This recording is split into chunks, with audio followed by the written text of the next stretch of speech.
This video is on Gonstead cervical chair.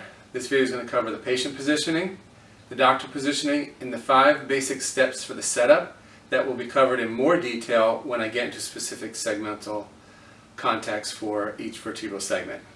The basic patient positionings have the patient seated in the chair, fully against the back of the chair, hands on the lap with palms facing up and feet out and relaxed away from the chair, not tucked in close to the chair. The doctor's positioning is going to be favoring the side of contact, so my episternal notch will be over the patient's AC joint since I'm going to be setting up on the right side.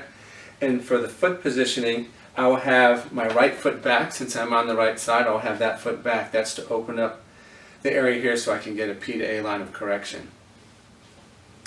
The basic hand positioning is, you'll see this in the pictures on the PowerPoint, but the diamond position. I want to keep a double diamond position between my arms and my hands.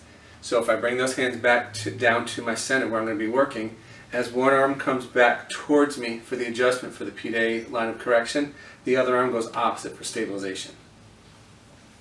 So the steps are, we're going to first locate our segmental contact point. And today I'm going to start off with the VP. Locate the segmental contact point. I'm going to place my contact finger right below the contact point. I'm using the distal lateral portion of my index tuft. Place it right below the contact point.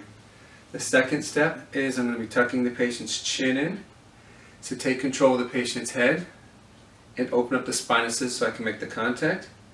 Now I'm going to slide my finger up to hook the contact point. I'm going to take my stabilization hand and I'm going to pivot it down towards the ground, and I'll show you from the other side in a minute.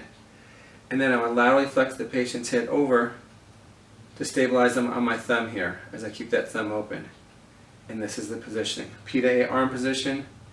Contact point's very specific with what Gonstead called a rat hole here.